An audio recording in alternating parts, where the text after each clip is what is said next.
House Minority Leader Themis Klarides. So what do you think about this deal? What do you think about tolls? I do you feel think the same thing I've felt all along. You know, here's we the problem. got to borrow the whole thing? Here's the problem. Our perspective on tolls is that whether it's one toll or 80 tolls, all you need is one.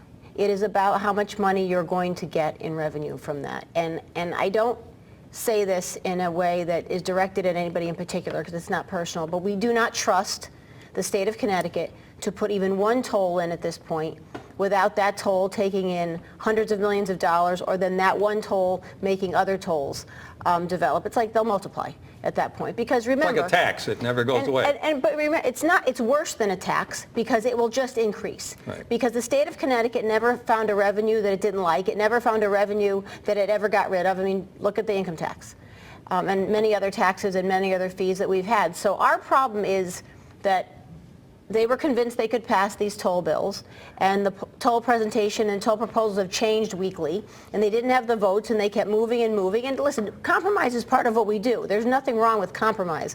But this, we feel very strongly about the fact that your proposals didn't work, and those were 88 tolls, 80 tolls, 50 tolls, and now one toll is just trying to get your foot in the door, and the state of Connecticut just doesn't trust it, and we don't trust it. Still standing by borrowing for trying to fix our roads and bridges at this point? Yes, responsible borrowing. I mean, somehow we hear from our counterparts that Republicans don't like borrowing. We like responsible borrowing, responsible spending, responsible savings, just like you do in your home. You don't go and pay cash for your home typically. Right, you borrow, you take out a mortgage, but it's a responsible way of doing it. And if you do too much, what happens? You get into financial trouble, and that's what's happened with the state of Connecticut. We're just coming off the highest borrowing in the state of Connecticut's history a couple years ago. I applaud Governor Lamont for talking about a debt diet, but it doesn't seem that that is sticking with his counterparts in the legislature. And unfortunately, we see bond commissions come and go where there's priorities are not exactly where they need to be. Yeah, where does the bonding, they got to come up with a bonding package, and they haven't done it yet, right? Right, that hasn't. Is that because of the tolls controversy, or? I think it's a combination of a lot of things. I know that we haven't been part of those conversations, but it's been the governor's office and the majority Democrats in the House and the Senate that haven't been able to agree on how much bonding they will agree to in the bond package, and now it's August, and we haven't gone back into session to do that. And, you know, so they're fighting amongst each other in regards to that, or at the very least disagreeing with each other. I want to talk about an issue that's pretty dear to your heart because it has to do with your district. We're talking about the fire training school in Beacon Falls. Governor Lamont had gone down there during his campaign and said that he wanted to help reopen it. Money hasn't fully been approved for that to happen. What are you hearing about that at this point? Well, you know, we don't really hear a lot about it. I'm the kind of person, if I say I'm going to do something, I'll do it. And I know you're going to hear from the good Lieutenant Governor in a little while. And she and Governor Lamont came down to our district, our area where that fire school is supposed to be built, and promised that it would get built if they got elected. And it hasn't been built so far. I'm hoping that we have time and that will be funded at some point in the future. But what's the price tag on that? You talk about $14 million, give or take. You know, it changes in time because there's different, it has to go out to bid again, so that money may change a little bit, but it's within a range. Here's the bottom line. We talk about prioritizing. The governor talks about prioritizing bonding, and that has been his focus, limiting bonding in the state of Connecticut, because he recognizes that we've borrowed too much in this state. But our perspective is you have to prioritize what we're borrowing. And if we don't believe that, for the most part, volunteer firefighters who give their lives every day on their off time for our safety and to save our lives is not a priority, I don't know what is. I want to also talk about the restaurant bill, a compromise possibly in the works, as you just heard from Joe Arasimowicz. What are you hearing on your end? And I know that you felt strongly about it as well, as he did it too.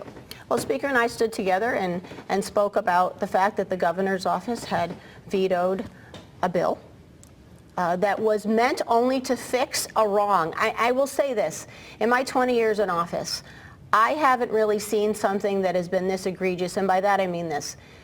Whether you're a restaurant in this situation, or a health care worker, or a school, you have to rely on the state of Connecticut to give you the proper information.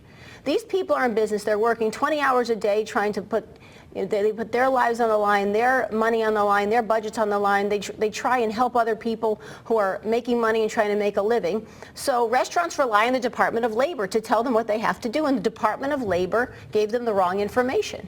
And now they're all open to lawsuits. We want to stop that. We want the Department of Labor to clarify these regulations, but in the meantime, how can you be sued for something that you were told to do by a state? I mean, it is bad enough that we are overtaxed and are overborrowed and overregulated to begin with, but now what message is that sending to businesses? You know what, if the state tells you it, we're not really sure if it's right or not, so hope for the best.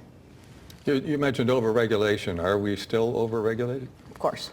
I mean, any business will tell you that, and we're not talking about the GEs of the world or the UTCs of the world. We're talking about the little coffee shop on the corner, the gas station on the corner, the hoops that people have to jump through. Got rid of the business entity tax. Yeah, we've been pushing that for many years, and I'm very thankful that that finally was gotten rid of. But in the meantime, $170 million was swept from the Special Transportation Fund, including the hospital taxes. It's close to $2 billion in tax increases. So while we got rid of the business entity tax, we increased filing fees. We only have a second here, but the rainy day fund being at about, or projected to be at like $3 billion. Yeah. I mean, that's a positive thing, right? It is a positive thing, and I'm very proud of the fact that 2 years ago when we did a bipartisan budget in Connecticut, one of the things we did, in addition to a spending cap finally, after 30 years of the state telling us in referendum we needed to do it as a constitutional amendment, a spending cap, a borrowing cap called a bonding cap, and a volatility cap. And that's what we did in a bipartisan way in this state to get that done, and that is the reason that there's so much money in the rainy day fund, which is positive. Well, Themis Klarides, the Minority Leader in the House, thanks very much for coming on and giving us your views. Always welcome Appreciate here. it. Thank you. Thank you.